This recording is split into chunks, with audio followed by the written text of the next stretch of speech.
किसी समय की बात है, एक राजा हुआ करता था। उसका बेटा और उसके मंत्री का बेटा गहरे मित्र थे। दोनों हमेशा साथ खाते पीते घूमते फिरते रहते थे। एक दिन दोनों ने मिलकर विदेश यात्रा का निर्णय किया। चूंकि उनके पास धन की कोई कमी नहीं थी और दोनों साहसी भी थे, उन्होंने शीघ्र ही अपने घोड़ों पर सवार होकर यात्रा शुरू की। शाम होते होते वे एक विशाल तालाब के पास पहुंचे, लेकिन आसपास कहीं भी गांव या बस्ती नजर नहीं आई। इसलिए उन्होंने रात वहीं बिताने का निर्णय किया। अपने घोड़ों को पास के पेड़ से बांधकर वे खुद पेड़ की ऊंची शाखाओं पर चढ़ गए और सोने की व्यवस्था कर ली।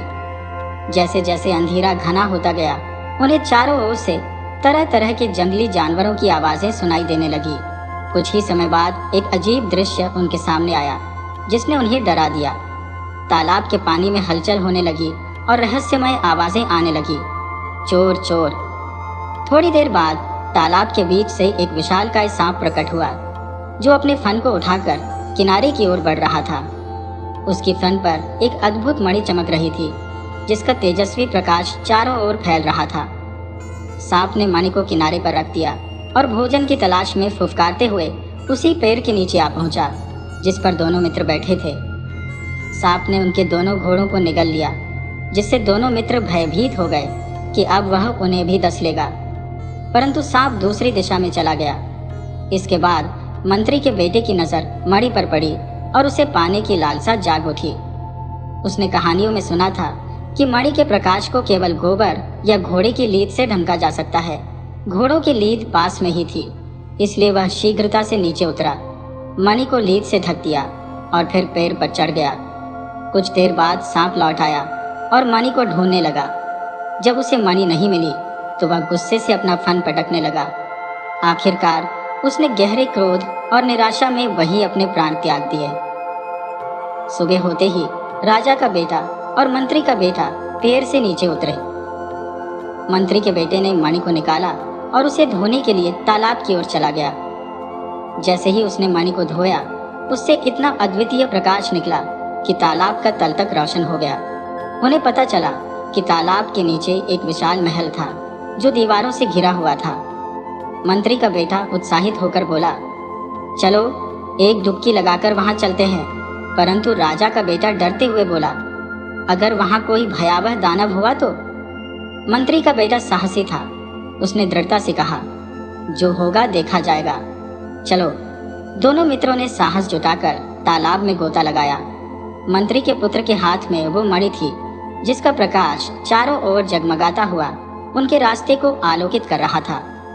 चंद क्षणों में ही वे उस रहस्यमय राजमहल तक पहुंच गए, जो तालाब के तल में स्थित था। महल का मुख्य द्वार खुला हुआ था।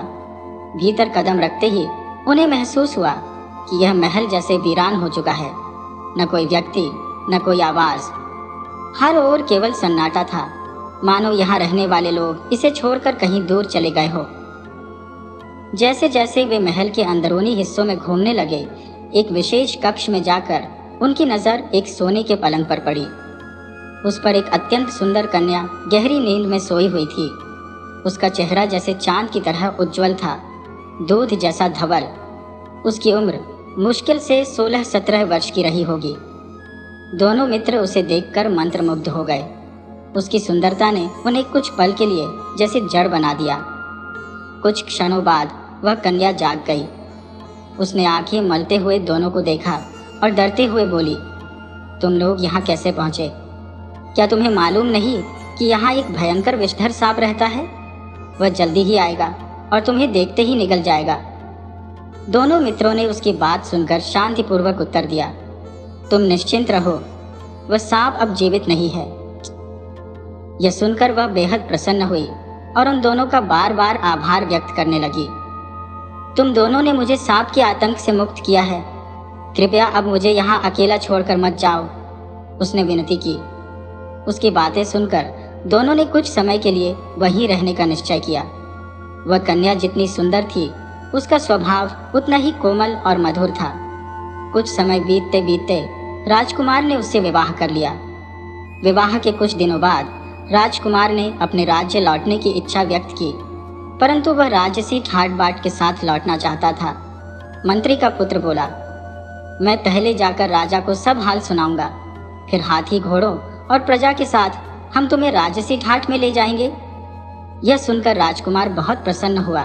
योजना के अनुसार मंत्री पुत्र मणि लेकर तालाब से बाहर निकलने को तैयार हुआ। जब वे बाहर पहुंचे, मंत्री पुत्र ने राजकुमार से विदा ली और उसे लौटने की तिथि बता दी। वह अपने राज्य की ओर प्रस्थान कर गया, जबकि राजकुमार मणि लेकर अपनी पत्नी के पास वापस चला गया।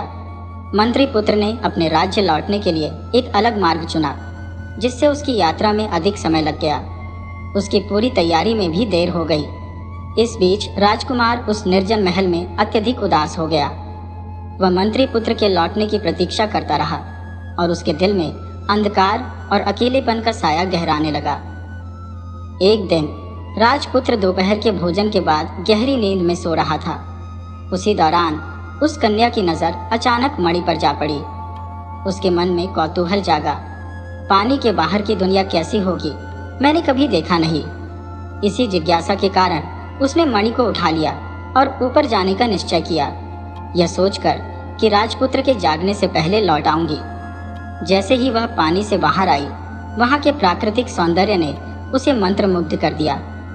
वह कुछ समय तक वहां इधर उधर घूमती रही, हर दृश्य को अपलक निहारती रही। फिर संतुष्ट होकर वह महल में लौट आई। धीरे धीरे उसका साहस बढ़ने लगा और वह प्रतिदिन इसी तरह राजपुत्र के सो जाने के बाद दोपहर में तालाब से बाहर जाने लगी। जिस राज्य में वह तालाब स्थित था, वहां का राजा एक दिन अपने पुत्र के साथ शिकार के उद्देश्य से वहां आया। तालाब के समीप ही उन्होंने अपना शिविर लगाया। दोपहर को जब सब लोग भोजन में व्यस्त थे, राजकुमार तालाब के किनारे टहलते हुए जा पहुंचा। उसी समय एक बूढ़ी औरत सूखी लकड़ियां चुनने के लिए वहीं पास में मौजूद थी। तालाब की सीढ़ियों पर उस समय वह लड़की मणि लेकर बैठी हुई थी, रोज की तरह।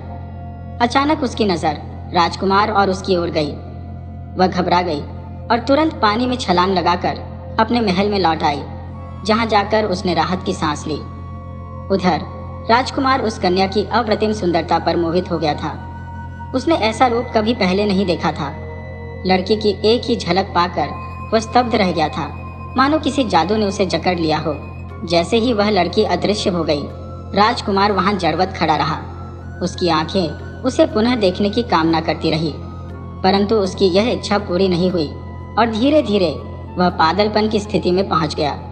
बीच बीच में वह बड़बड़ाता, अब भी थी, अब भी नहीं। उसकी बातें कोई समझ नहीं पा रहा था। वह वहां से लौटने को बिल्कुल तैयार नहीं था। बड़ी मुश्किल से उसे राजमहल वापस लाया गया। राजा ने राज्य के सभी बड़े वैद्यों को बुलवाया, लेकिन राजकुमार का कोई इलाज नहीं हो सका। वह बस एक ही बात दोहराता रहा, अभी थी, अभी नहीं। राजा बहुत दुखी हो गया था। राजा ने पूरे राज्य में घोषणा करवाई कि जो भी राजकुमार को ठीक कर देगा, उसका विवाह राजकुमार की बेटी से करवा दिया जाएगा और आधा राज्य भी उसे सौंप दिया जाएगा। लेकिन कोई भी सामने नहीं आया। राजा बिल्कुल निराश हो चुका था।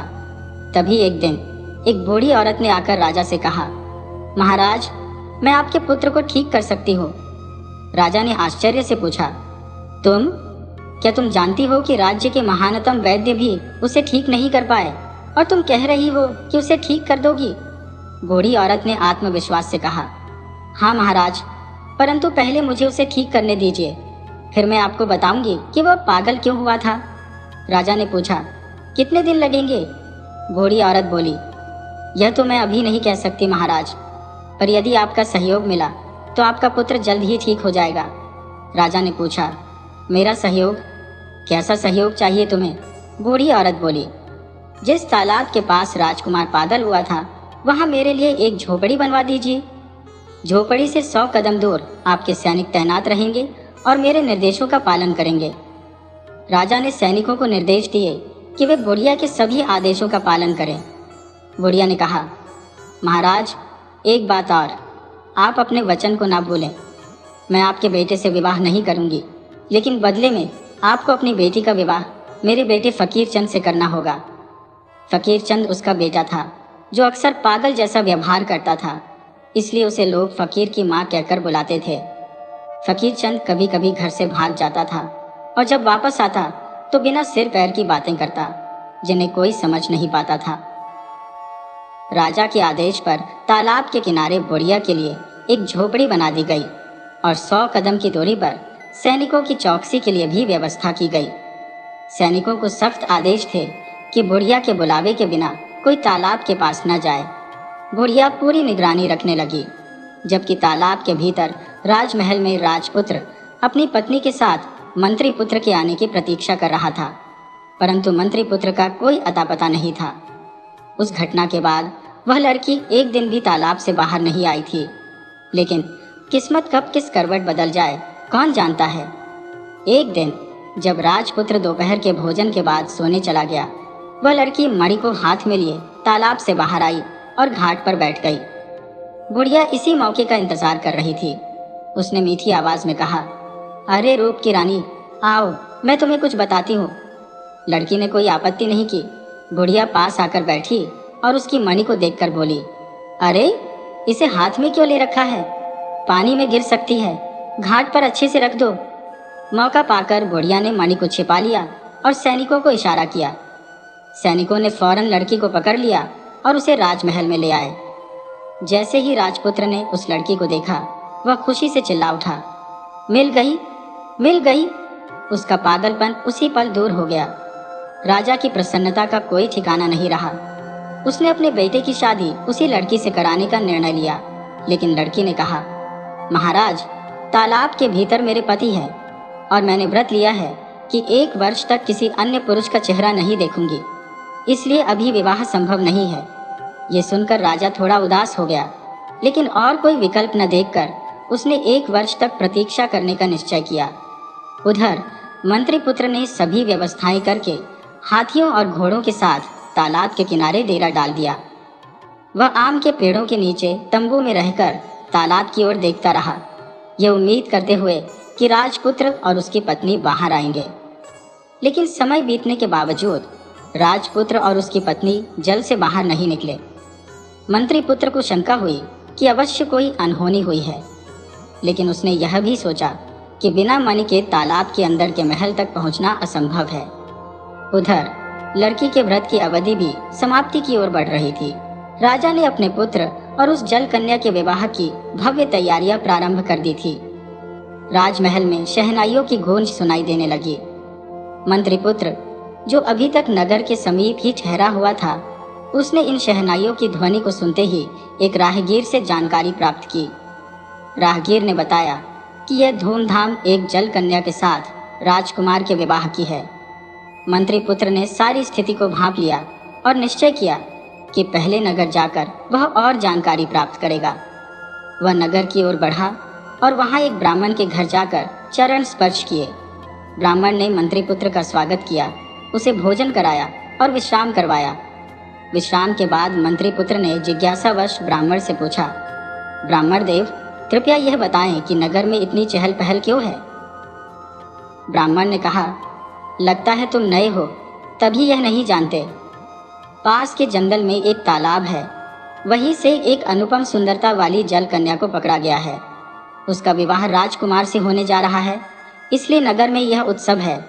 मंत्री पुत्र ने फिर सवाल किया, पर यह कैसे संभव हुआ? ब्राह्मण ने विस्तार से बताया कि कैसे राजा एक बार जंगल में शिकार खेलने गया था, जहां उसके पुत्र का मानसिक संतुलन बिगड़ गया। फिर एक बुढ़िया ने उस जल कन्या को पकड़कर राजकुमार का इलाज किया। मंत्री पुत्र ने पूछा, तो क्या बुढ़िया को राजा ने जो वचन दिया था वह पूरा हुआ?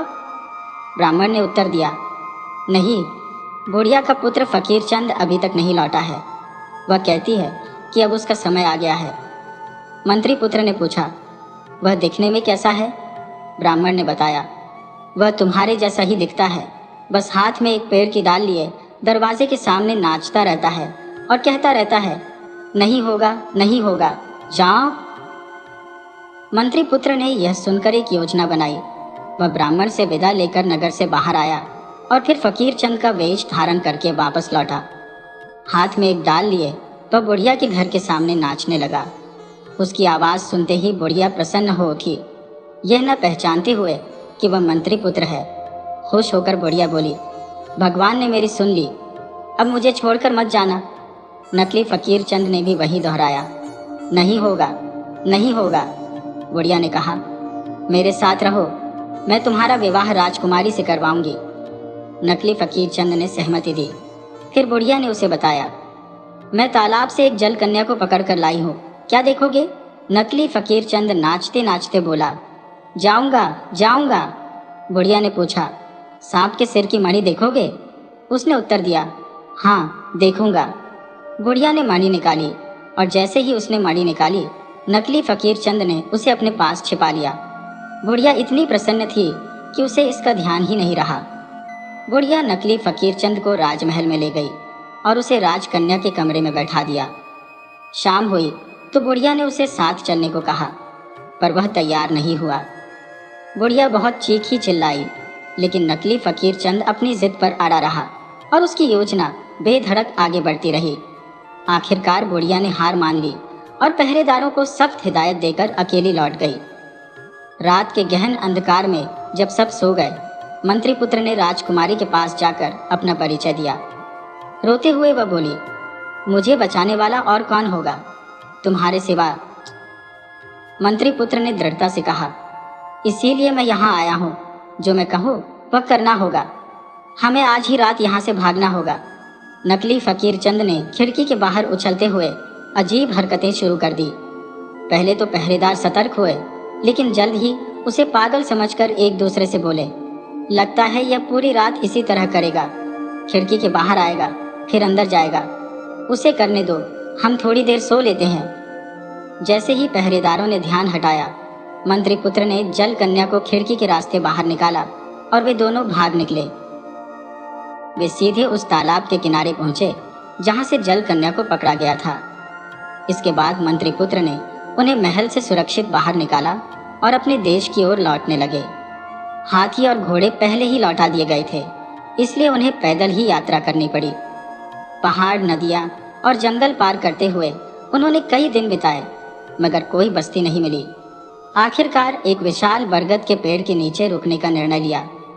रात की गहराई में राजकुमार और उनकी पत्नी गहरी नींद में सो गए, जबकि मंत्री पुत्र पहरा दे रहा था। उस पेड़ पर एक चिड़ा और चिड़ी बसेरा किए हुए थे। मंत्री पुत्र ने उनकी बातचीत सुनी। चिड़ी बोली, मंत्री पुत्र ने बड़ी चतुराई से राजकुमार और उसकी पत्नी को बचाया, लेकिन क्या वे सुरक्षित अपने देश पहुंच पाएंगे? चिड़ा चिंतित होकर बोला, मैं एक भयंकर विपत्ति को आता देख रहा हूँ। राजा हाथी भेजेगा राजकुमार को लेने के लिए, लेकिन जैसे ही राजकुमार हाथी पर चढ़ेगा वह गिरकर मर जाएगा। चिड़ी ने कहा, यदि कोई उसे हाथी पर चढ़ने से रोक दे तो क्या वह बच जाएगा? हाँ, तब बच जाएगा। चिड़ा बोला, लेकिन उसकी मौत टलेगी नहीं। जब वे सिंहद्वार से प्रवेश करेंगे तब सिंहद्वार के गिरने से उसकी मृत्यु हो जाएगी। चिड़ी ने फिर पूछा, और अगर कोई सिंहद्वार पहले ही गिरा दे तब भी वह बच जाएगा? चिड़ा बोला, लेकिन उसका अंत टलेगा नहीं। राजा भोज का आयोजन करेगा और राजकुमार की थाली में मछली का सिर परोसा जाएगा। उसे खाते ही वह गला रुकने से मर जाएगा। चिड़ी ने पूछा, अगर कोई वह मछली का सिर हटा दे तो? चिड़ा फिर बोला, तब भी वह बच जाएगा, लेकिन उसकी विपत्ति टलेगी नहीं। रात को जब राजकुमार सोने जाएगा, एक विषधर सांप उसे डस लेगा। चिड़ी ने पूछा, यदि कोई सांप को मार दे तो? चिड़ा गहरे स्वर में बोला, तब राजकुमार बच जाएगा, लेकिन जो व्यक्ति सांप को मारेगा वह स्वयं पत्थर की मूर्ति बन जाएगा, और अगर वह व्यक्ति यह सब आज ही बता दे तो वह सफ़ेद पत्थर की मूर्ति बनकर खड़ा हो जाएगा। चिड़ी ने चिंता से पूछा, तो क्या कोई उपाय है? चिड़ा गंभीरता से बोला, अगर राजकुमार अपनी पहली संतान को काटकर उसका रक्त मूर्ति पर लगाए तो मूर्ति फिर से जीवित हो जाएगी। सुबह होने पर मंत्री पुत्र ने उनकी ओर बातचीत नहीं सुनी। इसके बाद उन्होंने यात्रा जारी रखी। थोड़ी ही दूरी पर राजा ने हाथी, घोड़े और पालकी भेज दी थी। राजपुत्र जैसे ही हाथी पर चढ़ने वाला था, मंत्री पुत्र ने उसे रोका और कहा, हाथी पर मैं जाऊंगा, आप घोड़े पर चढ़िए। राजपुत्र को गुस्सा तो आया, पर उसने कुछ नहीं कहा। मन ही मन सोचा कि उसी मंत्री पुत्र की वजह से आज वह अपनी पत्नी के साथ घर लौट रहा है। जब वे नगर में दाखिल हुए तो उन्होंने राजमहल का सजाया हुआ द्वार देखा, पर मंत्री पुत्र ने उसे गिरा दिया। राजपुत्र का मन अशांत हो उठा, लेकिन वह कुछ बोला नहीं। भोजन के समय राजपुत्र की थाली में मछली का सिर परोसा गया। मंत्रीपुत्र ने तुरंत वह सिर उठाकर अपने मुंह में डाल लिया। भोजन के बाद मंत्रीपुत्र ने कहा, अब मुझे घर लौटने की आज्ञा दें। राजपुत्र मंत्रीपुत्र के व्यवहार से इतना परेशान हो चुका था कि उसे अनुमति देने में देर नहीं की, लेकिन मंत्रीपुत्र घर नहीं गया, बल्कि राजपुत्र के पलंग के नीचे छिप गया। जब आधी रात हुई और राजपुत्र और उसकी पत्नी सो रहे थे, तब मंत्रीपुत्र ने देखा कि एक विषधर नाग कमरे में प्रवेश कर रहा है। जैसे ही सांप राजपुत्र को डसने वाला था, मंत्रीपुत्र ने तलवार से सांप के टुकड़े टुकड़े कर दिए। वह उन टुकड़ों को राजकन्या के पानी के बर्तन में छुपाने लगा, लेकिन बर्तन लुढ़क गया और आवाज सुनकर राजकन्या जाग उठी। मंत्रीपुत्र को शयन कक्ष में देखकर वह जोर से चिल्लाई। राजपुत्र भी जाग गया और तलवार उठाकर मंत्रीपुत्र पर हमला करने के लिए तैयार हो गया। मंत्रीपुत्र ने कहा, विश्वास करो मित्र, मैंने ये सब तुम्हारी जान बचाने के लिए किया है। राजपुत्र ने क्रोध से कहा, बेवकूफ मत बनाओ, पातालपुरी से लौटने के बाद तुम्हारा व्यवहार बदल गया है। सच बताओ। मंत्रीपुत्र ने दुखी स्वर में कहा, अगर मैंने सच बताया तो मैं पत्थर की मूर्ति बन जाऊंगा। अगर तुम मुझे बचाना चाहोगे तो तुम्हें अपनी पहली संतान की बलि चढ़ाकर उसके रक्त से मुझे नहलाना होगा। राजपुत्र ने मंत्रीपुत्र को बेवकूफ समझते हुए कहा, झूठी बातें मत बनाओ, सच क्या है बताओ। आखिरकार मंत्रीपुत्र ने चिढ़ा और चेरी से सुनी सारी बातें बतानी शुरू की। जैसे ही उसने सारी बातें बतानी शुरू की, उसका शरीर धीरे धीरे पत्थर में बदलने लगा। अंतिम बात कहते ही वह पूरी तरह मूर्ति बन गया। राजपुत्र को गहरा पछतावा हुआ और वह अपने मित्र को बचाने के लिए कुछ भी करने को तैयार हो गया। कुछ दिनों बाद राजपुत्र को एक सुंदर पुत्र हुआ। हालांकि पुत्र को देखकर वह अत्यंत प्रसन्न हुआ, मगर मंत्रीपुत्र की मूर्ति को देखकर उसका हृदय फटने लगा। अंततः राजपुत्र और उसकी पत्नी ने निश्चय किया कि वे अपने पुत्र की बलि देकर मंत्रीपुत्र को जीवित करेंगे। उन्होंने पुत्र का रक्त मूर्ति पर चढ़ाया और मंत्रीपुत्र पुनः जीवित हो उठा। मंत्रीपुत्र को गले लगाते हुए राजपुत्र ने अपने पुत्र के कटे हुए शरीर की ओर देखा तो मंत्रीपुत्र का हृदय टूटने लगा। तब उसे ध्यान आया कि उसकी पत्नी माँ काली की सिद्धि रखती थी। वह तुरंत राजपुत्र के पुत्र के शरीर को लेकर अपनी पत्नी के पास गया। माँ काली की कृपा से राजपुत्र का पुत्र भी जीवित हो उठा। अपने पुत्र को जीवित देखकर राजपुत्र और उसकी पत्नी की खुशी का ठिकाना नहीं रहा। इसके बाद उनका जीवन सुख शांति से व्यतीत होने लगा।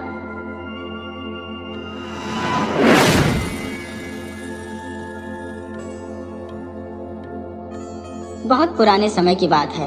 एक समृद्धशाली देश में एक वयोवृद्ध व्यक्ति निवास करता था। उसके एकमात्र संतान, जिसका नाम बलवान था, अब युवावस्था की दहलीज पर खड़ा था। उस वृद्ध के पास 300 अशर्फियों की जमा पूंजी थी, जिसे उसने अपने समूचे जीवन की गाढ़ी कमाई से संजोया था। वृद्ध प्रायः मन ही मन चिंतन करता कि इस नश्वर देह का क्या ठिकाना, काल कब आकर द्वार खटखटा दे, कुछ कहा नहीं जा सकता। पुत्र अब प्रौढ़ता की ओर बढ़ चला है, अतः उसे आत्मनिर्भर बनने की आवश्यकता है। अनेक दिन विचार मंथन के उपरांत उसने बलवान को अपने समक्ष बुलाया और कहा, पुत्र, मेरी आयु अब संध्या की बेला में प्रवेश कर चुकी है। जीवन का दीपक मध्यम पड़ने लगा है। मैं चाहता हूँ कि मेरी अंतिम सांसों से पहले तुम अपने पैरों पर खड़े हो जाओ, व्यापार के जगत में अपने कदम बढ़ाओ। मुझे ज्ञात हुआ है कि 2 दिवस पश्चात व्यापारियों का एक विशाल कारवां सीतापुर प्रस्थान करने वाला है, जिसमें नामी गिरामी सौदागर सम्मिलित होंगे। मैं तुम्हें 100 अशर्फियाँ सौंपता हूँ। तुम दूसरे नगर जाकर कुछ माल असबाब खरीदो और व्यापार की बारीकियाँ सीखो, किंतु स्मरण रखना, इन अशर्फियों को व्यर्थ की बातों में न गंवा देना। बलवान एक सुसंस्कारित सत्यनिष्ठ युवक था, किंतु वाणिज्य में उसका तनिक भी रुझान न था। उसे अभी स्पष्ट न था कि जीवन में कौन सा मार्ग अपनाना चाहिए। फिर भी पिता की आज्ञा उसके लिए पत्थर की लकीर थी, अतः उसने विवाद करना उचित न समझा। उसने वे अशर्फियाँ ली और यात्रा की तैयारी में जुट गया।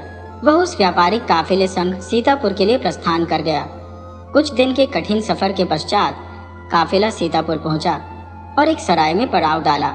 उस नगर में एक अत्यंत विस्तृत उपवन स्थित था।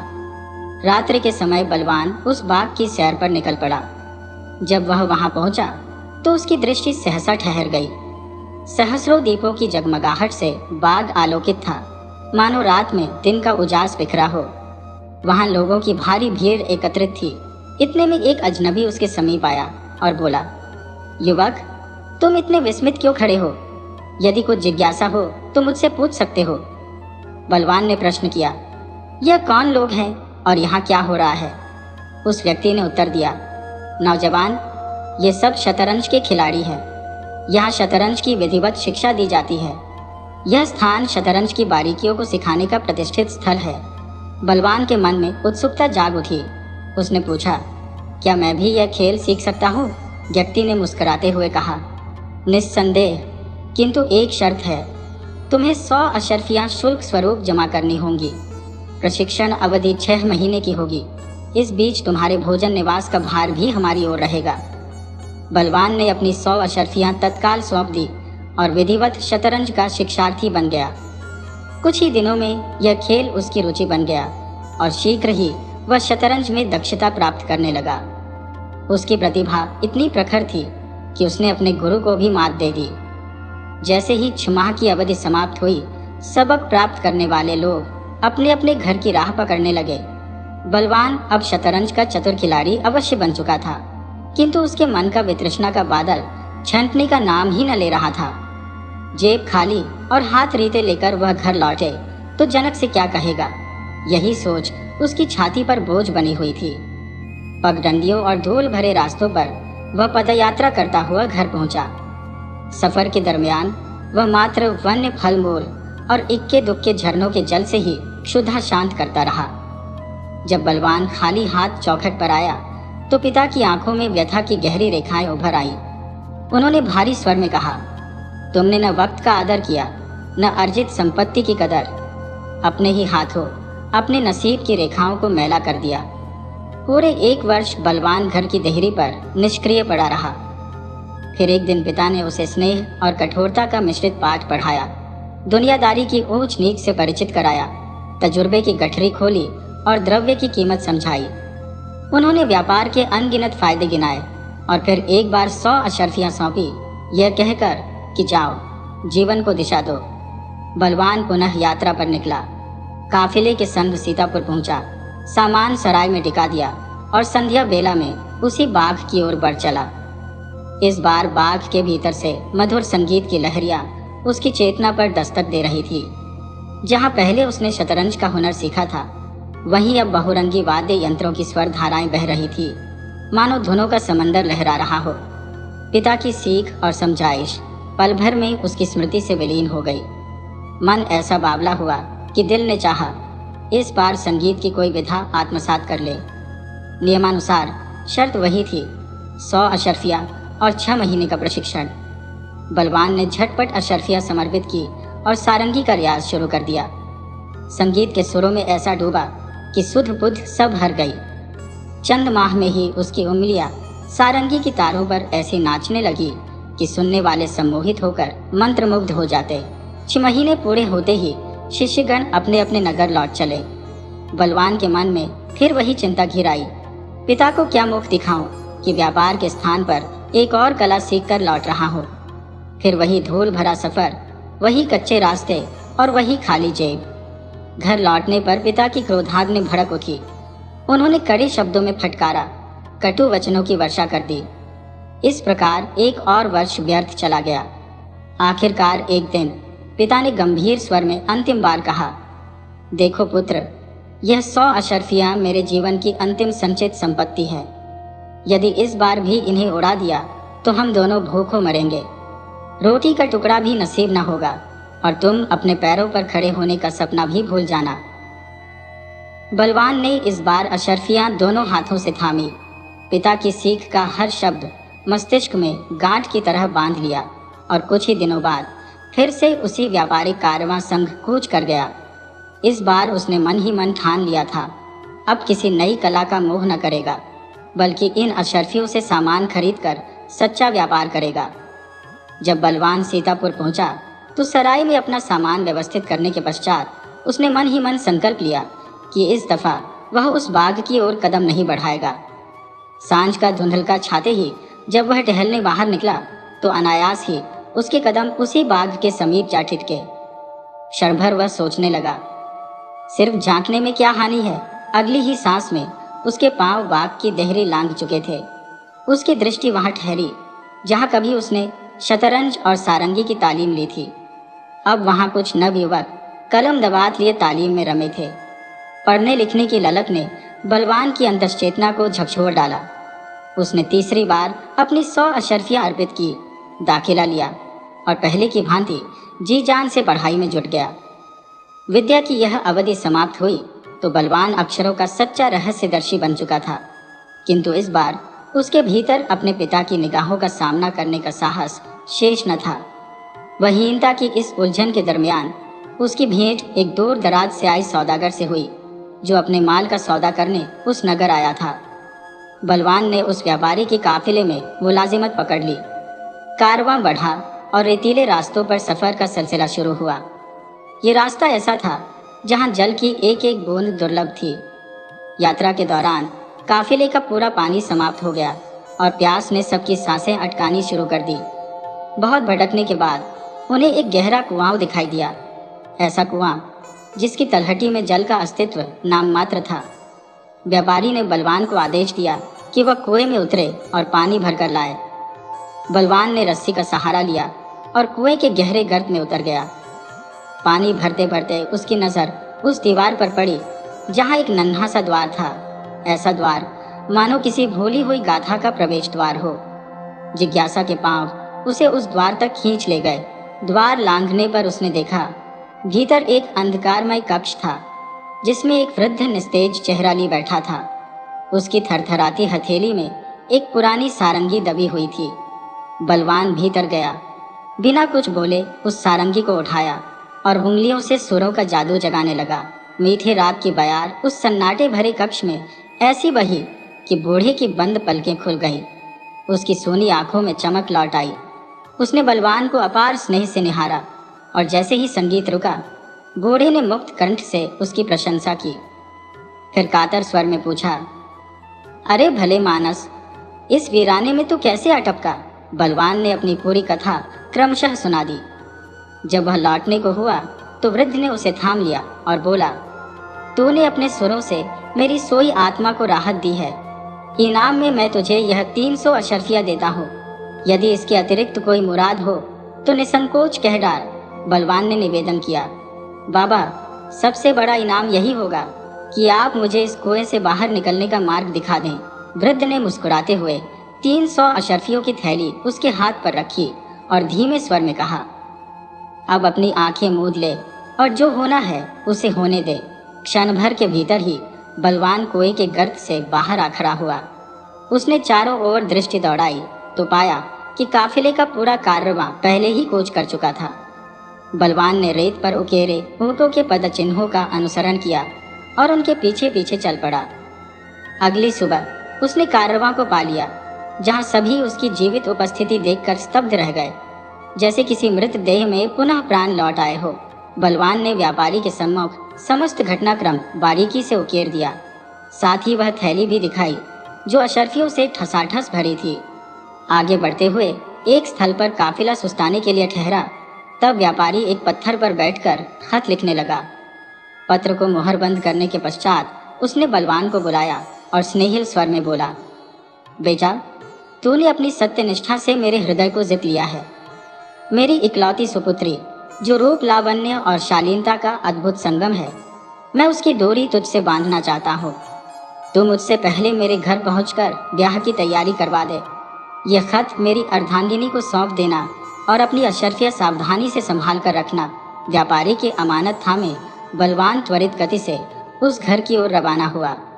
मार्ग में थकान ने उसे आ घेरा तो वह एक छायादार वृक्ष के नीचे सुस्ताने बैठा। वही उसे स्मरण आया, मैंने तो अक्षर ज्ञान भी अर्जित कर लिया है, क्यों न इस पत्र की हकीकत जान लो। उसने कागज खोला और पढ़ना आरंभ किया। शब्द जैसे तीर बनकर उसकी आत्मा में धंस गए। मैं 300 अशर्फियों की भरी हुई थैली अपने इस सेवक के हाथ प्रेषित कर रहा हूँ। इसे छलने के लिए मैंने झूठा विवाह प्रलोभन दिया है। यह जैसे ही पहुंचे इसे विष देकर ठिकाने लगा देना। मैं 3 दिवस में लौटूंगा। तुम्हारा स्वामी बलवान के हाथ कांपे, उसकी आत्मा तिलमिला उठी। क्रोध और विवेक का द्वंद्व हुआ। उसने वह पत्र चिथड़े चिथड़े कर दिया और तत्काल एक नया पत्र रचा। उसमें लिखा, इस मेहमान का यथोचित स्वागत सत्कार करना। मेरे पहुंचने की प्रतीक्षा किए बगैर हमारी कन्या का विवाह इसी से संपन्न कर देना। बलवान ने उस पत्र को लिफाफे में बंद किया, अपने कुर्ते की जेब में डाला और पुनः अपने पथ पर अग्रसर हो गया। व्यापारी के भवन में पहुंचकर उसने पत्र उसकी पत्नी को सौंप दिया। पत्र पढ़ते ही गृह स्वामिनी ने बलवान की आवभगत में कोई कसर न छोड़ी। अगले ही दिन हर्षोल्लास और धूमधाम के साथ अपनी बेटी का विवाह बलवान संग संपन्न कर दिया। तीसरे दिन बलवान अपनी नववधू को संग लेकर अश्व पर आरूढ़ हुआ और नए जीवन की दिशा में बढ़ चला। प्रस्थान से पूर्व उसने घर के समस्त सेवकों को स्पष्ट आदेश दिया, मैं व्यापारिक यात्रा पर प्रस्थान कर रहा हूँ। रात के साय में यदि कोई द्वार खटखटाए तो किवाड़ कतई न खोलना। यदि कोई दीवार लांघ कर भीतर घुसने का दुस्साहस करे तो उसे दंडित करने में तनिक भी नरमी मत बरतना। यह मेरा अंतिम निर्देश है। उसी रात जब नक्षत्रों की छाप धरा पर बिछी थी, व्यापारी अपने घर आ टपका। उसने द्वार पर दस्तक देते देते अपनी हथेली सुजा डाली, मगर किवाड़ अपनी जगह से टस से मस न हुए। निरुपाय होकर वह दीवार लांघ भीतर उतरा, लेकिन यह क्या, वहां तैनात चाक चौबंद सेवक तो पहले से ही घात लगाए बैठे थे। उन्होंने बिना सोचे समझे उसे धर दबोचा और लाठियों का पूरा नर्तन उसकी पीठ पर उतार दिया। जब व्यापारी की कातर चीखें हवाओं में तैरने लगी, तब जाकर सेवकों को शंका हुई और उन्होंने हाथ खींच लिए। बेहोश पड़े व्यापारी को होश आया तो सबसे पहले अपनी पत्नी से पूछ बैठा, क्या मेरी चिट्ठी लेकर कोई आया था? उसका क्या किया? गृह स्वामिनी ने सरलता से उत्तर दिया, मैंने तो आपकी लिखी आज्ञा का अक्षरशः पालन किया। व्यापारी ने घबराकर पूछा, और वो अशर्फियों की थैली, उसका क्या हुआ? पत्नी विस्मित होकर बोली, कौन सी अशर्फिया? कैसी थैली? ये आप कैसी अनहोनी बातें कर रही हैं? व्यापारी का मुख मलिन पड़ गया, जैसे किसी ने धरती खिसका दी हो। कांपती जुबान से बोला, अरे मैंने तो पत्र में साफ लिखा था कि उसके खाने में विष मिला देना। पत्नी ने उसे अविश्वास से देखा, मानो वह अपना मानसिक संतुलन खो चुका हो। उसने कटाक्ष में कहा, अजी आप होश में हैं? अपने ही दामाद को कौन विष देता है? व्यापारी उछल पड़ा, दामाद? कौन सा दामाद? पत्नी बोली, आपकी ही बेटी का पति, वही नौजवान। व्यापारी का कंठ सूख गया। कब की शादी? ये सब कब हुआ? पत्नी बोली, 2 दिन पहले आपकी आज्ञा के अनुसार। आपने ही तो पत्र में लिखा था कि तुरंत विवाह कर देना। ये सुनते ही व्यापारी का माथा पीटने लगा। उसने क्रोध और पछतावे की ज्वाला में पत्नी को कोसा, डांटा और फिर पूछा, अब वो कहाँ है? पत्नी ने कहा, सुबह सवेरे ही नववधू को संग लेकर वह घोड़े पर सवार हो गया। व्यापारी समझ गया, ये तो उसके अपने ही छल की फसल थी जिसे काटने का समय आ गया था। वह नौजवान तो उससे भी 4 कदम आगे का बुद्धिमान निकला। अब सिवाय सुलह की और कोई राह न बची थी। उधर बलवान निरंतर पदयात्रा करता करता दूसरे राज्य में आ पहुंचा। बाजार में गूंजते नगाड़े की ध्वनि के साथ एक ऐलानची चिल्ला चिल्ला कर उद्घोषणा कर रहा था, सुनो सुनो प्रजाजनों, यदि कोई ऐसा व्यक्ति है जो शतरंज में सिद्धहस्त हो तो शीघ्र राजमहल पहुंचे। 3 बाजियों में तीनों जीतने वाले को राजा की ओर से अमूल्य उपहार मिलेंगे, परंतु हारने वाले को कठोर दंड भुगतना पड़ेगा। बलवान के कानों में यह ऐलान पड़ा तो उसके भीतर का खिलाड़ी जाग उठा। वह सीधा दरबार जा पहुंचा और राजा से शतरंज की बाजी खेलने की प्रार्थना की। राजा ने 2 टूक शर्त रखी, जीतोगे तो इनाम, हारोगे तो दंड। बलवान ने बिना झिझके शर्त स्वीकार कर ली और खेल का आगाज हुआ। बलवान ने अपनी सूझबूझ, चतुराई और सीखों के बल पर तीनों बाजियां जीत ली। राजा प्रसन्न होकर अपने वचनानुसार भव्य उपहारों से बलवान को निहाल कर दिया। इसके बाद बलवान अपनी दुल्हन संग अपने जन्म स्थान लौट आया। वहां अपने वृद्ध पिता को जीवन का सारा वृत्तांत सुनाया। पिता का हृदय संतोष और गर्व से गदगद हो उठा। उन्होंने बलवान को गले लगाकर कहा, तू तो सचमुच बुद्धिमानों का सिरमौर निकला। न केवल तूने निपुणताएं अर्जित की, बल्कि उन हुनरों ने तुझे दौलत, सम्मान और जीवन साथी तक सब कुछ दिलवा दिया। बलवान ने सादगी से उत्तर दिया, पिताजी, ज्ञान और कौशल की राह कभी खत्म नहीं होती। सीखने की प्यास जितनी बढ़ती है उतनी ही बड़ी उपलब्धियां कदम चूमती है। इसके बाद बलवान अपने परिवार संग सुकून और समृद्धि भरी जिंदगी जीने लगा।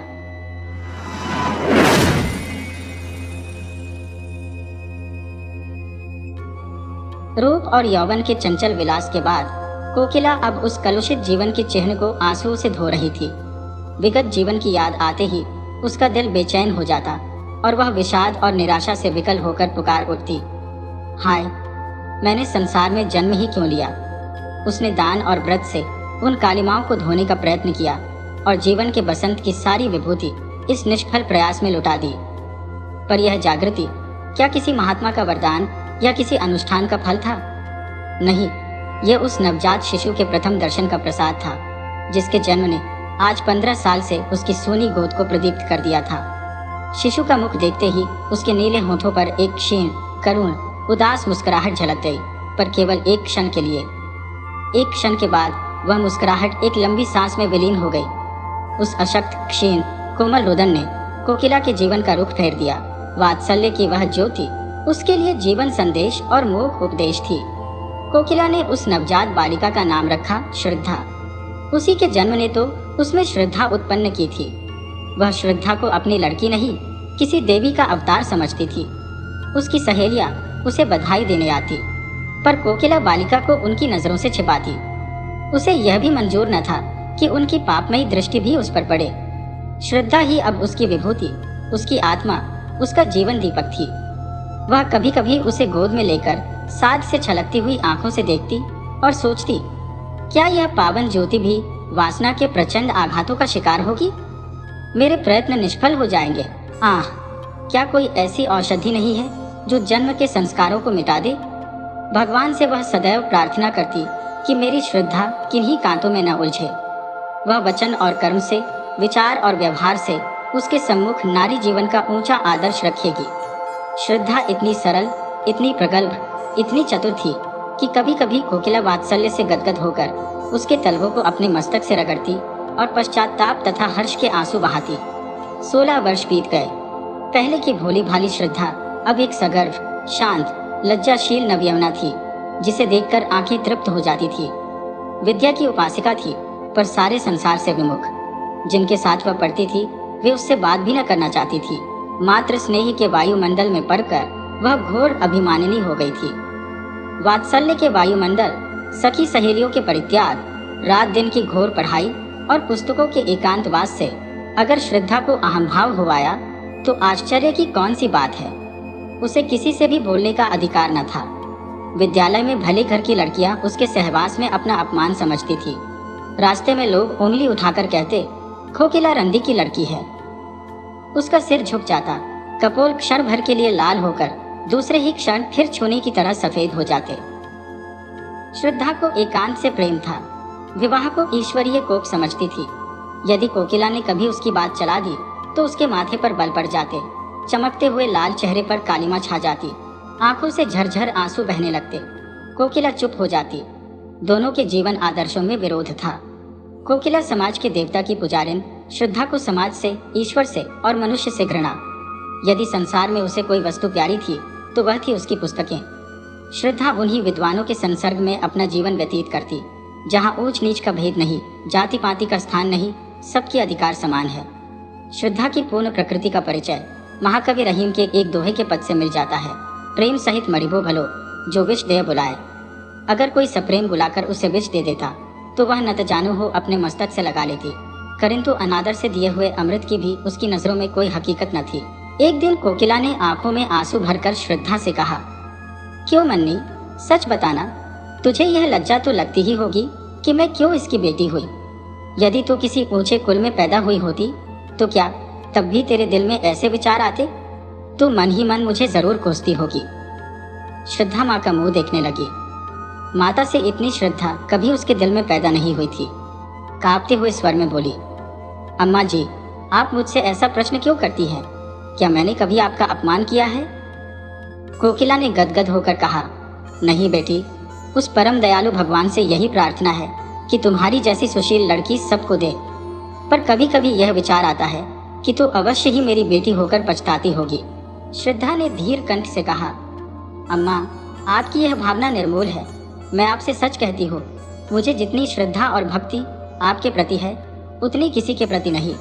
आपकी बेटी कहलाना मेरे लिए लज्जा की बात नहीं, रव की बात है। मनुष्य परिस्थितियों का दास होता है।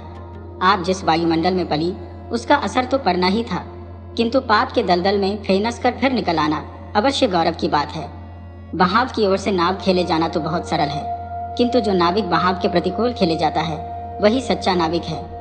कोकिला ने मुस्कुराते हुए पूछा, तो फिर विवाह के नाम से क्यों चिढ़ती है? श्रद्धा ने आंखें नीची करके उत्तर दिया, बिना विवाह के जीवन व्यतीत नहीं हो सकता। मैं कुमारी ही रहकर जीवन बिताना चाहती हूँ। विद्यालय से निकलकर कॉलेज में प्रवेश करूंगी और 2-3 वर्ष बाद हम दोनों स्वतंत्र रूप से रह सकती हैं। डॉक्टर बन सकती हो, वकालत कर सकती हो, औरतों के लिए सब मार्ग खुल गए हैं। कोकिला ने डरते डरते पूछा, क्यों? क्या तुम्हारे हृदय में कोई दूसरी इच्छा नहीं होती? किसी से प्रेम करने की अभिलाषा तेरे मन में नहीं पैदा होती? श्रद्धा ने एक लंबी सांस लेकर कहा, अम्मा जी, प्रेम विहीन संसार में कौन है? प्रेम मानव जीवन का श्रेष्ठ अंग है। यदि ईश्वर की ईश्वरता कहीं देखने में आती है तो वह केवल प्रेम में। जब कोई ऐसा व्यक्ति मिलेगा जो मुझे वरने में अपनी मानहानि न समझेगा, तो मैं तन मन धन से उसकी पूजा करूंगी, पर किसके सामने हाथ पसार कर प्रेम की भिक्षा मांगो? यदि किसी ने सुधर के क्षणिक आवेश में विवाह कर भी लिया तो मैं प्रसन्न न हो सकूंगी। इससे तो कहीं अच्छा है कि मैं विवाह का विचार ही छोड़ दूं। इन्हीं दिनों महिला मंडल का एक उत्सव हुआ। कॉलेज के रसिक विद्यार्थी काफी संख्या में सम्मिलित हुए। हाल में तिल भर भी जगह खाली न थी। श्रद्धा भी आकर स्त्रियों की सबसे अंत की पंक्ति में खड़ी हो गई। उसे यह सब स्वांग मालूम होता था। आज प्रथम ही बार वह ऐसी सभा में सम्मिलित हुई थी। सभा की कार्रवाई शुरू हुई। प्रधान महोदय की वक्तृता के पश्चात प्रस्ताव पेश होने लगे और उनके समर्थन के लिए वक्तृताएं होने लगी, किंतु महिलाएं उनकी वक्तृताएं भूल गई, या उन पर सभा का रोग ऐसा छा गया कि उनकी वक्तृता शक्ति लोप हो गई। वे कुछ टूटे फूटे जुमले बोलकर बैठने लगी। सभा का रंग बिगड़ने लगा। कई लेरिया बड़ी शान से प्लेटफॉर्म पर आई, किंतु 2-3 शब्दों से अधिक न बोल सकी। नवयुवकों को मजाक उड़ाने का अवसर मिला। कह कहे पड़ने लगे, तालियां बजने लगी। श्रद्धा उनकी यह दुर्जनता देखकर तिलमिला उठी। उसका अंग प्रत्यंग फड़कने लगा। प्लेटफॉर्म पर जाकर वह कुछ इस शान से बोली कि सभा पर आतंक छा गया। कोलाहल शांत हो गया। लोग टकटकी बांधकर उसे देखने लगे। श्रद्धा स्वर्गीय बाला की भांति धारावाहिक रूप में बोल रही थी। उसके प्रत्येक शब्द से नवीनता, सजीवता और दृढ़ता प्रतीत होती थी। उसके नवयौवन की सुरभि भी चारों ओर फैलकर सभा मंडप को अवाक कर रही थी। सभा समाप्त हुई। लोग टीका टिप्पणी करने लगे। एक ने पूछा, ये स्त्री कौन थी भाई? दूसरे ने उत्तर दिया, उसी कोकिला रंडी की लड़की। तीसरे व्यक्ति ने कहा, तभी यह आवाज और सफाई है, तभी तो जादू है। जादू है जनाब, मुजस्सिम जादू। क्यों ना हो, माँ भी तो सितम ढाती थी। जब से उसने अपना पेशा छोड़ा, शहर बेजान हो गया। अब मालूम होता है कि यह अपनी माँ की जगह लेगी। इस पर एक खद्दरधारी काला नवयुवक बोला, क्या खूब कदरदानी फरमाई है जनाब ने, वाह। उसी व्यक्ति ने उत्तर दिया, आपको बुरा क्यों लगा? क्या कुछ सहरट गांठ तो नहीं है? काले नवयुवक ने कुछ तेज होकर कहा, आपको ऐसी बातें मुंह से निकालते लज्जा भी नहीं आती। दूसरे व्यक्ति ने कहा, लज्जा की कौन बात है जनाब? वेश्या की लड़की अगर वेश्या हो तो आश्चर्य की क्या बात है? नवयुवक ने घृणापूर्ण स्वर में कहा, ठीक होगा। आप जैसे बुद्धिमान व्यक्तियों की समझ में जिस रमणी के मुख से ऐसे विचार निकल सकते हैं, वह देवी है, रूप को बेचने वाली नहीं। श्रद्धा उसी समय सभा से जा रही थी। यह अंतिम शब्द उसके कानों में पड़ गए। वह विस्मित और पुलकित होकर वहीं ठिठक गई। काले नवयुवक की ओर कृतज्ञतापूर्ण दृष्टि से निहारा और फिर बड़ी तेजी से आगे बढ़ गई। लेकिन रास्ते भर उसके कानों में उन्हीं शब्दों की प्रतिध्वनि गूंजती रही। अब तक श्रद्धा की प्रशंसा करने वाली, उसे उत्साहित करने वाली केवल उसी की माँ कोकिला थी, और चारों ओर वही उपेक्षा थी, वही तिरस्कार। आज एक अपरिचित, काले किंतु गौर हृदय वाले, खद्दरधारी नवयुवक व्यक्ति के मुख का चित्र बराबर उसकी आंखों के सामने नाच रहा था। मन में प्रश्न उठा, वह कौन है? क्या फिर कभी उसके दर्शन होंगे? कॉलेज जाते समय श्रद्धा उस नवयुवक को खोई हुई आंखों से खोजती। घर पर रोज चिक्की से रास्ते के आते जाते लोगों को देखती, लेकिन वह नवयुवक नजर न आता।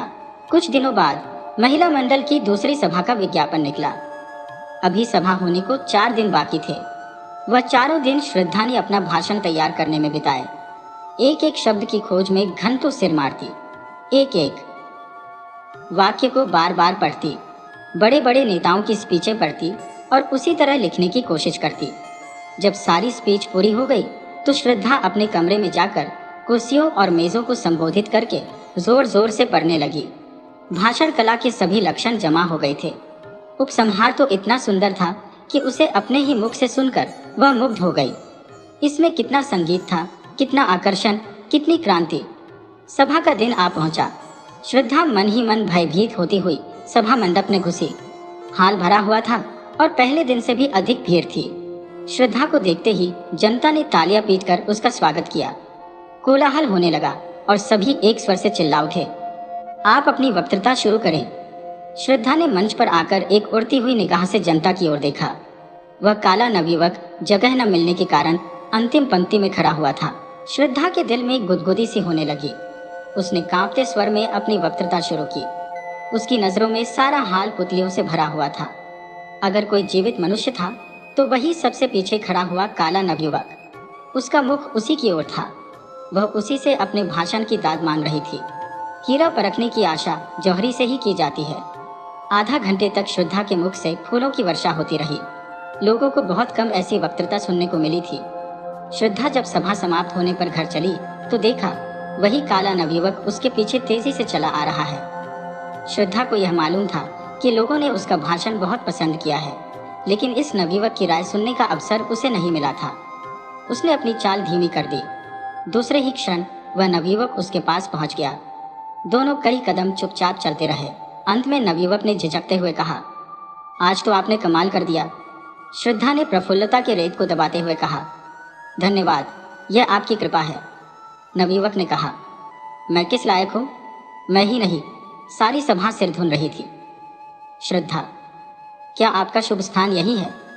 नवयुवक, जी हाँ, यहाँ मैं MA में पढ़ रहा हूँ। ये ऊंच नीच का भूत न जाने कब तक हमारे सिर पर सवार रहेगा। अभाग्य से मैं भी उन लोगों में हूँ जिन्हें संसार नीच समझता है। मैं जाति का चमार हूँ। मेरे पिता स्कूल के इंस्पेक्टर के यहाँ अर्दली थे। उनकी सिफारिश से स्कूल में भर्ती हो गया। तब से भाग्य से लड़ता भिड़ता चला आ रहा हूँ। पहले तो स्कूल के मास्टर मुझे छूते ही न थे। वह हालत तो अब नहीं रही, किंतु लड़के अब भी मुझसे खींचे रहते हैं। श्रद्धा, मैं तो कुलीनता को जन्म से नहीं धर्म से मानती हूँ। नवयुवक, ये तो आपकी वक्तृता ही से सिद्ध हो गया है और इसी से आपसे बातें करने का साहस भी हुआ, नहीं तो कहाँ आप और कहाँ मैं। श्रद्धा ने अपनी आंखें नीची करके कहा, शायद आपको मेरा हाल मालूम नहीं। नवयुवक, बहुत अच्छी तरह से मालूम है। यदि आप अपनी माताजी के दर्शन करवा सकें तो आपका बड़ा आभारी होऊंगा। वह आपसे मिलकर बड़ी प्रसन्न होंगी। शुभ नाम, मुझे भगत राम कहते हैं, दुबाई। यह परिचय धीरे धीरे स्थिर और दृढ़ होता गया। मैत्री प्रगाढ़ होती गई। श्रद्धा की नजरों में भगत राम एक देवता थे और भगत राम के समक्ष श्रद्धा मानवीय रूप में देवी थी। 1 साल बीत गया। भगत राम रोज देवी के दर्शन को जाता। दोनों घंटों बैठे बातें किया करते। श्रद्धा कुछ भाषण करती तो भगत राम सब काम छोड़कर सुनने जाता। उनके मंसूबे एक थे, जीवन के आदर्श एक, रुचि एक, विचार एक। भगत राम अब प्रेम और उसके रहस्यों की मार्मिक विवेचना करता। उसकी बातों में रस और अलंकार का कभी इतना संयोग न हुआ था। भावों को इंगित करने में उसे कमाल हो गया था। लेकिन ठीक उन अवसरों पर जब श्रद्धा के हृदय में गुदगुदी होने लगती, उसके कपोल उल्लास से रंजित हो जाते, भगत राम विषय पलट देता और जल्दी ही कोई बहाना बनाकर वहां से खिसक जाता। उसके चले जाने पर श्रद्धा हसरत के आंसू बहाती और सोचती, क्या इन्हें दिल से मेरा प्रेम नहीं? एक दिन कोकिला ने भगत राम को एकांत में बुलाकर कहा, बेटा, अब तो मुन्नी से तुम्हारा विवाह हो जाए तो अच्छा। जीवन का क्या भरोसा, कहीं मर जाऊं तो यह साध मन ही में रह जाए। भगत राम ने सिर हिलाकर कहा, अम्मा, जरा इस परीक्षा में पास हो जाने दो। जीविका का प्रश्न हल हो जाने के बाद ही विवाह शोभा देता है। यह सब तुम्हारा ही है, क्या मैं साथ बांध ले जाऊंगी? ये आपकी कृपा है अम्मान जी, पर इतना निर्लज्ज न बनाइए। मैं तो आपका हो चुका, अब तो आप दुत्कारे भी तो इस द्वार से नहीं टल सकता। वो जैसा भाग्यवान संसार में और कौन है, लेकिन देवी के मंदिर में जाने से पहले कुछ पान फूल तो होना ही चाहिए। साल भर और गुजर गया। भगत राम ने MA की उपाधि ली और अपने ही विद्यालय में अर्थशास्त्र का अध्यापक हो गया। उस दिन कोकिला ने खूब दान पुण्य किया। जब भगत राम ने आकर उसके पैरों पर सिर झुकाया तो उसने उसे छाती से लगा लिया। उसे विश्वास था कि आज भगत राम विवाह के प्रश्न को जरूर छेड़ेगा। श्रद्धा प्रतीक्षा की मूर्ति बनी हुई थी। उसका एक एक अंग मानो 100-100 तार होकर प्रतिध्वनित हो रहा था। दिल पर एक नशा छाया हुआ था, पांव जमीन पर न पड़ते थे। भगत राम को देखते ही माँ से बोली, अम्मा, अब हमको एक हल्की सी मोटर ले दीजिएगा। कोकिला ने मुस्कुराकर कहा, हल्की सी क्यों, भारी सी ले लेना। पहले कोई अच्छा सा मकान तो ठीक कर लो। श्रद्धा भगत राम को अपने कमरे में बुला ले गई। दोनों बैठकर नए मकान की सजावट के मंसूबे बांधने लगे। पर्दे, फर्श, तस्वीरें, सबकी व्यवस्था की गई। श्रद्धा ने कहा, रुपये भी अम्मा जी से ले लेंगे। भगत राम बोला, उनसे रुपये लेते मुझे शर्म आएगी। श्रद्धा ने मुस्कुराकर कहा, आखिर मेरे दहेज के रुपये तो देंगी। दोनों घंटे भर बातें करते रहे, मगर वह मार्मिक शब्द जिसे सुनने के लिए श्रद्धा का मन आतुर हो रहा था, आज भी भगत राम के मुंह से न निकला और वह विदा हो गया। उसके जाने पर कोकिला ने डरते डरते पूछा, आज क्या बातें हुई? श्रद्धा ने उसका आशय समझकर कहा, अगर मैं ऐसी भारी हो रही हूं तो कुएं में क्यों नहीं डाल देती। यह कहते कहते उसके धैर्य की दीवार टूट गई। वह आवेश और वह वेदना जो भीतर ही भीतर अब तक टीस रही थी, निकल पड़ी। वह फूट फूट कर रोने लगी। कोकिला ने झुंझलाकर कहा, जब कुछ बातचीत ही नहीं करना है तो रोज आते ही क्यों हैं? कोई ऐसा घराना भी तो नहीं है और न ऐसे धन्ना सेठ ही है। श्रद्धा ने आंखें पोंछकर कहा, अम्मा जी, मेरे सामने उन्हें कुछ न कहिए। उनके दिल में जो कुछ है वह मैं जानती हूँ। वह मुंह से चाहे कुछ न कहे मगर दिल से कह चुके, और मैं चाहे कानों से कुछ न सुनो पर दिल से सब कुछ सुन चुकी। कोकिला ने श्रद्धा से कुछ भी न कहा, लेकिन दूसरे दिन भगत राम से बोली, अब किस विचार में हो बेटा? भगत राम ने सिर खुजलाते हुए कहा, अम्मा जी, मैं तो हाजिर हूँ, लेकिन घर वाले किसी तरह राजी नहीं होते। जरा फुर्सत मिले तो घर जाकर राजी कर लो। माँ बाप को नाराज करना भी तो अच्छा नहीं। कोकिला कुछ जवाब न दे सकी। भगत राम के माँ बाप शहर से दूर रहते थे। यही एक उनका लड़का था। उनकी सारी उमंगें उसी के विवाह पर अवलंबित थी। उन्होंने कई बार उसकी शादी तय की, पर भगत राम बार बार यही कहकर निकल जाता कि जब तक नौकर न हो जाऊंगा विवाह न करूंगा। अब वह नौकर हो गया था, इसलिए दोनों माँ के एक ठंडे प्रातःकाल में लदे फेंदे भगत राम के मकान पर आ पहुंचे। भगत राम ने दौड़कर उनकी पद धुले ली और कुशल आदि पूछने के बाद कहा, आप लोगों ने इस झाड़े पाले में क्यों तकलीफ की? मुझे बुला लिया होता। चौधरी ने अपनी पत्नी की ओर देखकर कहा, सुनती हो बच्चा की अम्मा, जब बुलाते हैं तो कहते हैं कि इम्तिहान है, यह है, वह है। जब आ गए तो कहता है, बुलाया क्यों नहीं? तुम्हारा विवाह ठीक हो गया है। अब 1 महीने की छुट्टी लेकर हमारे साथ चलना होगा, इसीलिए दोनों आए हैं। चौधराइन, हमने कहा कि बिना गए काम नहीं चलेगा, तो आज ही दरखास्त दे दो। लड़की बड़ी सुंदर, पढ़ी लिखी, अच्छे कुल की है। भगत राम ने लजाते हुए कहा, मेरा विवाह तो यही एक जगह लगा हुआ है, अगर आप राजी हो तो कर लो। चौधरी, इस शहर में हमारी बिरादरी का कौन है? क्यों बच्चा की अम्मा? चौधराइन, यहाँ हमारी बिरादरी का तो कोई नहीं है। भगत राम, माँ बेटी है, घर में रुपया भी है, लड़की ऐसी है कि तुम लोग देखकर खुश हो जाओगे, मुफ्त में शादी हो जाएगी। चौधरी, क्या लड़की का बाप मर गया है? उसका क्या नाम था? कहाँ का रहने वाला है? कुल मर्जाद कैसा है? जब तक ये सारी बातें मालूम ना हो जाए तब तक ब्याह कैसे हो सकता है? क्यों बच्चा की अम्मा? चौधराइन, हाँ, बिना इन बातों का पता लगाए कैसे हो सकता है? भगत राम ने कोई जवाब नहीं दिया।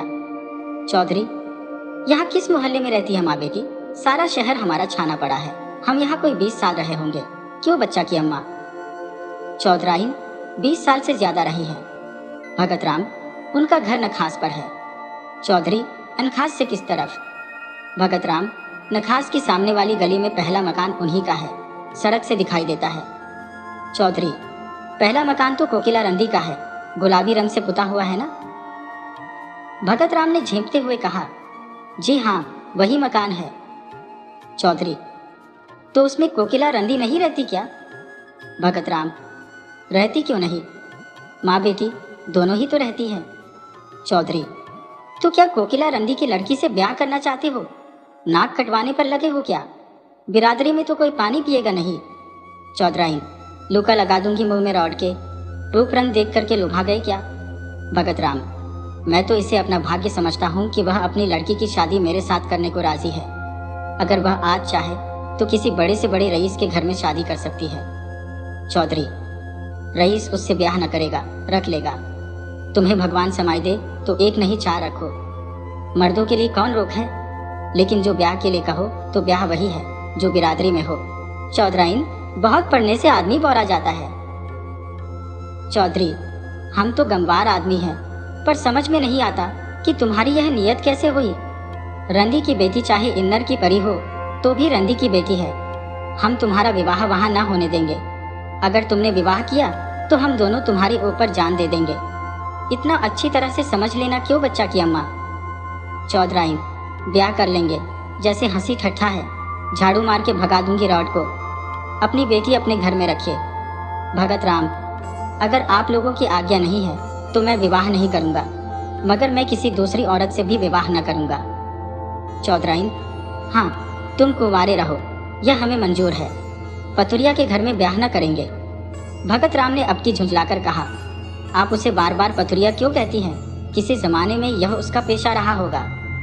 आज दिन वह जितने आचार विचार से रहती है, शायद ही कोई और रहती हो।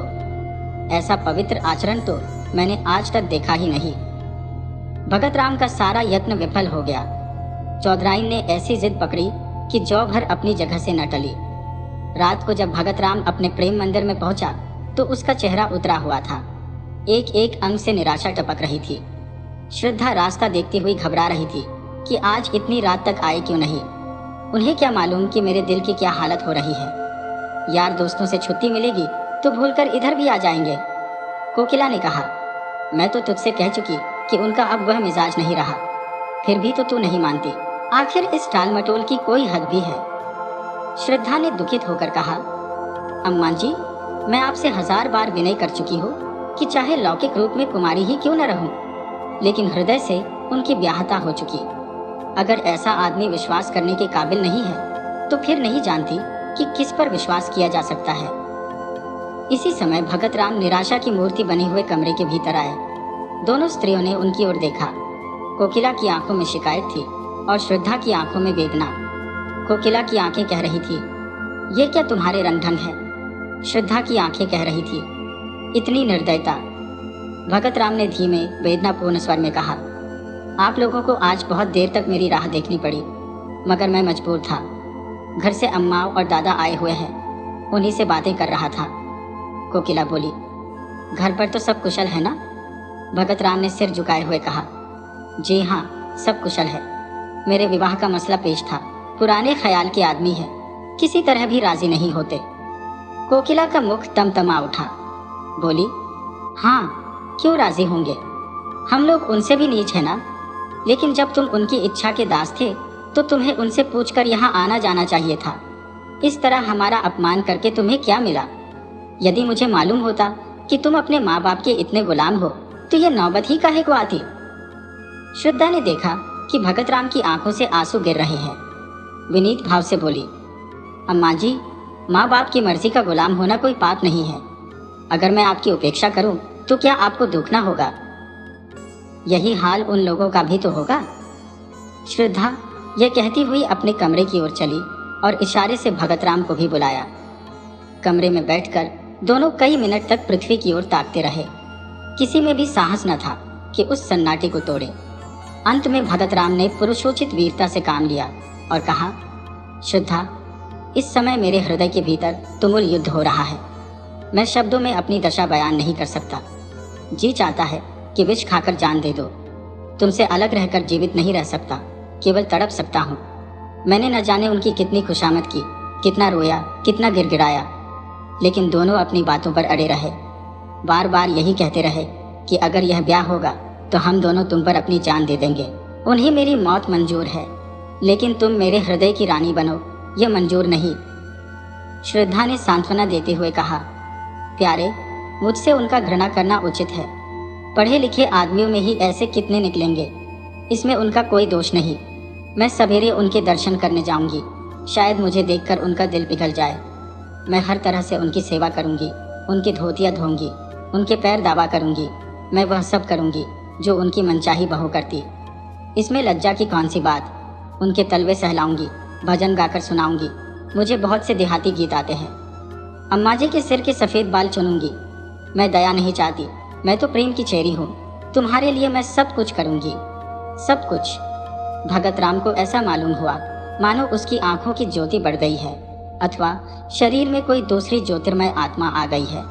उसके हृदय का सारा अनुराग, सारा विश्वास, सारी भक्ति आंखों से उमड़कर श्रद्धा के पैरों की ओर जाती हुई मालूम हुई, मानो किसी घर से नन्हे नन्हे लाल कपोल वाले, रेशमी कपड़ों वाले, घुंघराले बालों वाले बच्चे हंसते हुए निकलकर खेलने जा रहे हो। चौधरी और चौधराइन को शहर आए हुए 2 सप्ताह बीत गए। वे रोज जाने के लिए कमर कसते, लेकिन फिर रह जाते। श्रद्धा उन्हें जाने न देती। सवेरे जब उनकी आंखें खुलती तो श्रद्धा उनके स्नान के लिए पानी तपाती हुई होती। चौधरी को अपना हुक्का भरा हुआ मिलता। वे लोग ज्यों ही नहाकर उठते, श्रद्धा उनकी धोती छाटने लगती। दोनों उसकी सेवा और अविरत परिश्रम देखकर दंग रह जाते।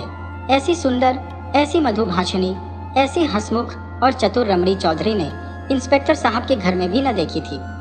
चौधरी को वह देवी मालूम होती और चौधराइन को लक्ष्मी। दोनों श्रद्धा की सेवा और टहल व प्रेम पर आश्चर्य करते थे, किंतु तो भी कलंक और बिरादरी का प्रश्न उनके मुंह पर मुहर लगाए हुए था। 15वें दिन जब श्रद्धा 10 बजे रात को अपने घर चली गई तो चौधरी ने चौधराइन से कहा, लड़की तो साक्षात लक्ष्मी है। चौधराइन से जब मेरी धोती छाटने लगती है तो मैं मारे लाज के कट जाती हूँ। हमारी तरह तो इसकी लौंडी होगी। चौधरी, फिर क्या सलाह देती हो? अपनी बिरादरी में तो ऐसी सुघर लड़की मिलने की नहीं। चौधराइन, राम का नाम लेकर ब्याह करो, बहुत होगा रोटी पड़ जाएगी। 5 पीसी में तो रोटी होती है, कौन 56 टके लगते हैं।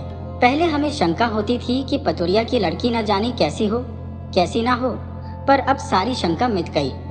चौधरी, जब बातें करती है तो मालूम होता है मुंह से फूल झड़ते हैं। चौधराइन, मैं तो उसकी माँ को बखानती हो जिसकी कोख में ऐसी लक्ष्मी जन्मी।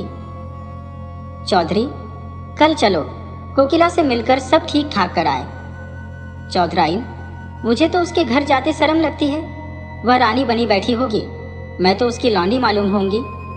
चौधरी, तो फिर पाउडर मंगाकर मुंह में पोत लो, गौरी हो जाओगी। इंस्पेक्टर साहब की मेम भी तो रोज पाउडर लगाती थी।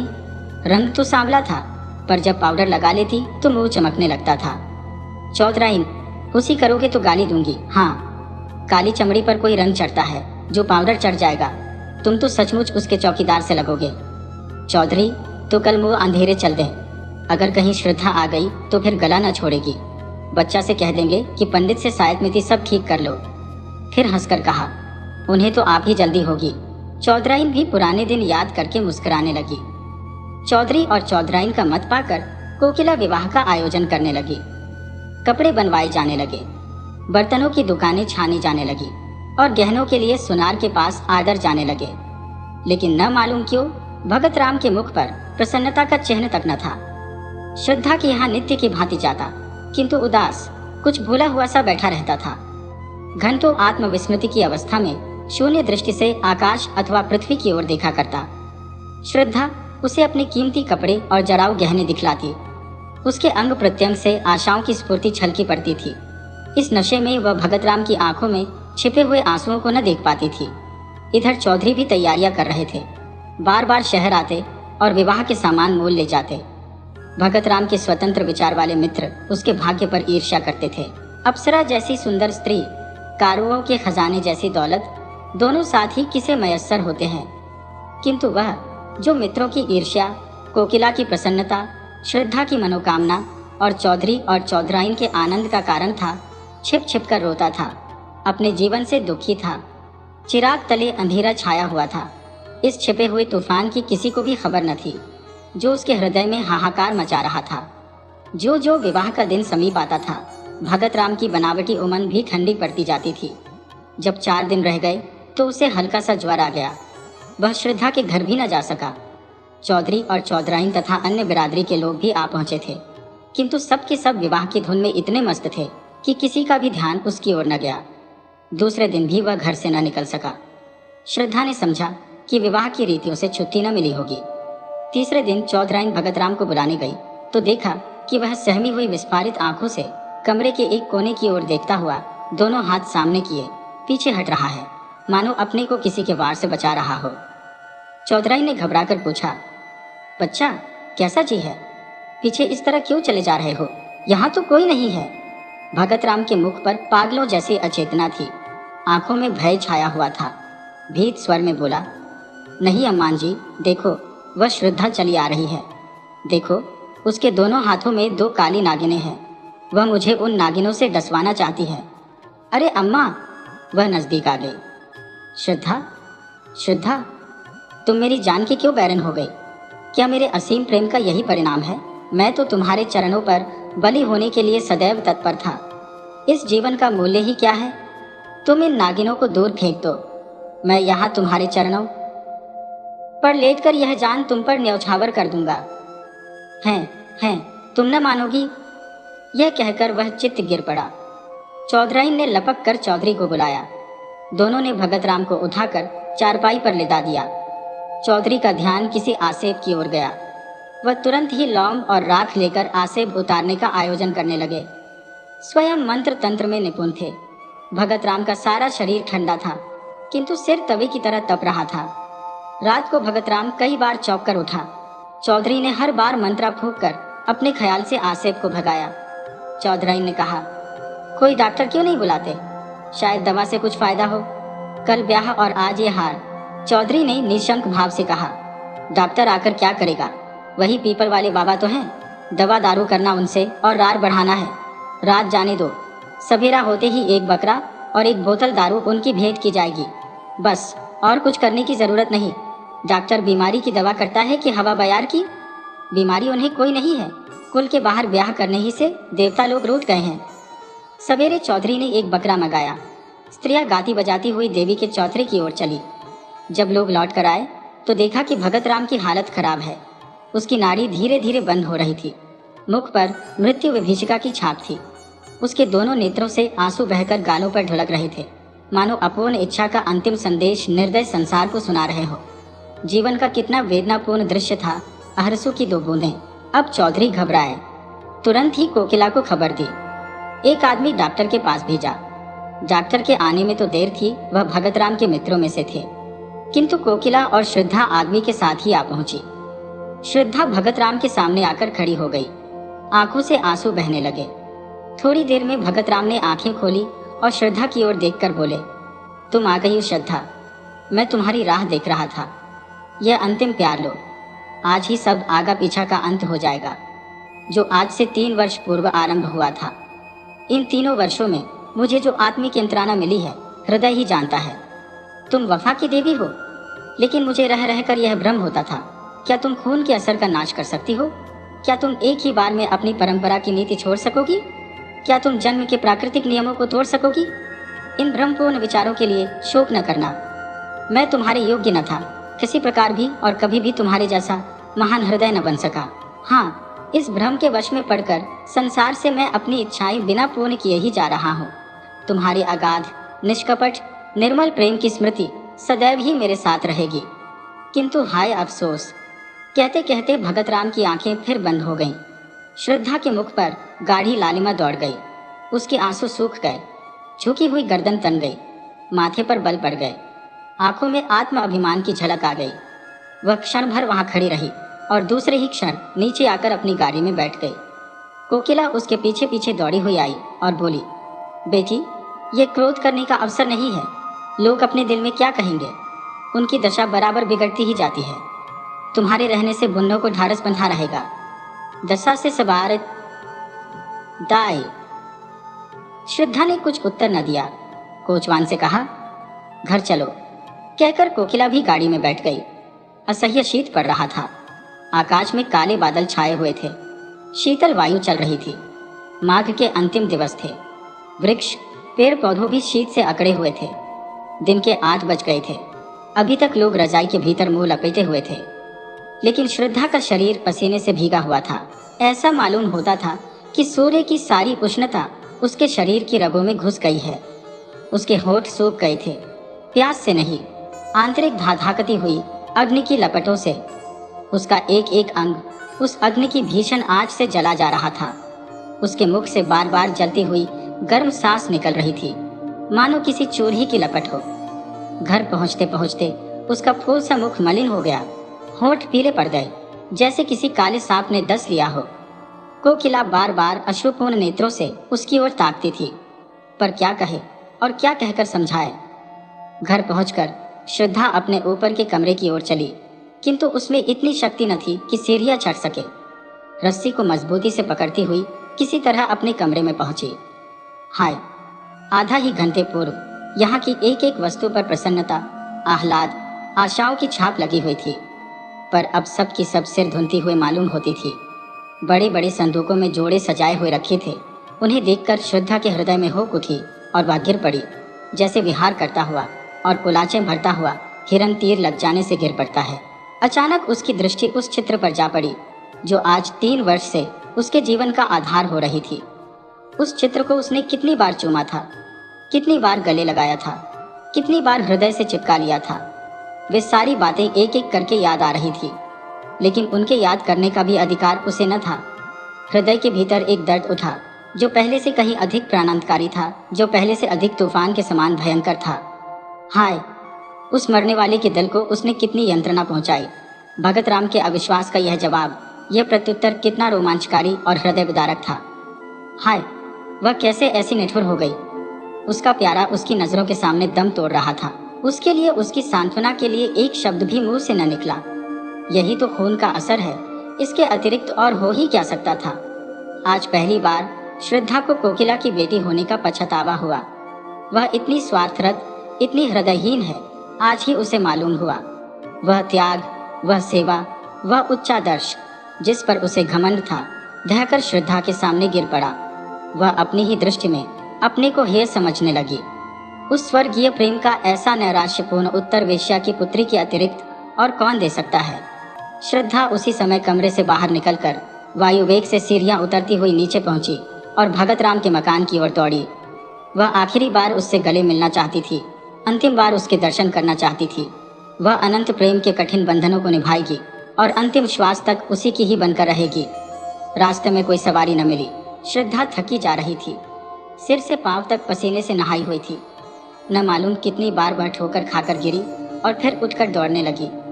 उसके घुटनों से रक्त निकल रहा था, साड़ी कई जगह से फट गई थी, मगर उस वक्त अपने तन बदन की सुध तक न थी। उसका एक एक रुआं सहर कंठ हो होकर ईश्वर से प्रार्थना कर रहा था कि उस प्रातःकाल के दीपक की लौ थोड़ी देर और बची रहे। उनके मुंह से एक बार श्रद्धा का शब्द सुनने के लिए उसकी अंतरात्मा कितनी व्याकुल हो रही थी। केवल यही एक शब्द सुनकर फिर उसकी कोई भी इच्छा अपूर्ण न रह जाएगी। उसकी सारी आशाएं सफल हो जाएंगी, सारी साध पूर्ण हो जाएगी। श्रद्धा को देखते ही चौधराइन ने उसका हाथ पकड़ लिया और रोती हुई बोली, बेटी, तुम कहाँ चली गई थी? 2 बार तुम्हारा नाम लेकर पुकार चुके हैं। श्रद्धा को ऐसा मालूम हुआ मानो उसका कलेजा फटा जा रहा है। उसकी आंखें पत्थर आ गईं। उसे ऐसा मालूम होने लगा कि वह अगाध अथाह समुद्र के भेनवर में पड़ गई है। उसने कमरे में जाते ही भगत राम के ठंडे पैरों पर सिर रख दिया और उसे आंखों के गर्म पानी से धोकर गर्म करने का उपाय करने लगी। यही उसकी सारी आशाओं और कुछ अरमानों की समाधि थी। भगत राम ने आंख खोलकर कहा, क्या तुम हो श्रद्धा? मैं जानता था कि तुम आओगी, इसीलिए अभी तक प्राण अवशेष थे। जरा मेरे हृदय पर अपना सिर रख दो। हाँ, मुझे अब विश्वास हो गया कि तुमने मुझे क्षमा कर दिया। जी डूब रहा है। तुमसे कुछ मांगना चाहता हूँ, पर किस मुंह से मांगो? जब जीते जी न मान सका तो अब क्या है। हमारी अंतिम घड़ियां किसी अपूर्ण साध को अपने हिये के भीतर छिपाए हुए होती है। मृत्यु पहले हमारी सारी ईर्ष्या, सारा भेदभाव, सारा द्वेष नष्ट करती है। जिनकी सूरत से हमें घृणा होती है, उनसे फिर वही पुराना सौहार्द, पुरानी मैत्री करने के लिए, उनको गले लगाने के लिए हम उत्सुक हो जाते हैं। जो कुछ कर सकते थे और न कर सके, उसी की एक साध रह जाती है। भगत राम ने उखड़े हुए विषादपूर्ण स्वर में अपने प्रेम की पुनरावृत्ति श्रद्धा के सामने की। उस स्वर्गीय निधि को पाकर वह प्रसन्न हो सकता था, उसका उपयोग कर सकता था, किंतु हाय, आज वह जा रहा है अपूर्ण साधों की स्मृति लिए हुए। हाय रे अभागिन साध। श्रद्धा भगत राम के वक्षस्थल पर झुकी हुई रो रही थी। भगत राम ने सिर उठाकर उसके मुरझाए हुए, आंसुओं से धोए हुए स्वच्छ कपोलों को चूम लिया। मरती हुई साध की वह अंतिम हंसी थी। भगत राम ने अवरुद्ध कंठ से कहा, यह हमारा और तुम्हारा विवाह है श्रद्धा, यह मेरी अंतिम भेंट है। ये कहते हुए उसकी आंखें हमेशा के लिए बंद हो गईं। साध भी मरकर गिर पड़ी। श्रद्धा की आंखें रोते रोते लाल हो रही थी। उसे ऐसा मालूम हुआ मानो भगत राम उसके सामने प्रेमालिंगन का संकेत करते हुए मुस्करा रहे हैं। वह अपनी दशा, काल, स्थान सब भूल गई। जख्मी सिपाही अपनी जीत का समाचार पाकर अपना दर्द, अपनी पीड़ा भूल जाता है। क्षण भर के लिए मौत भी हेय हो जाती है। श्रद्धा का भी यही हाल हुआ। वह भी अपना जीवन प्रेम की निठुर वेदी पर उत्सर्ग करने के लिए तैयार हो गई, जिस पर लैला और मजनू, शीरीं और फरहाद नहीं, हजारों ने अपनी बलि चढ़ा दी। उसने चुंबन का उत्तर देते हुए कहा, प्यारे, मैं तुम्हारी हूँ और सदा तुम्हारी ही रहूंगी।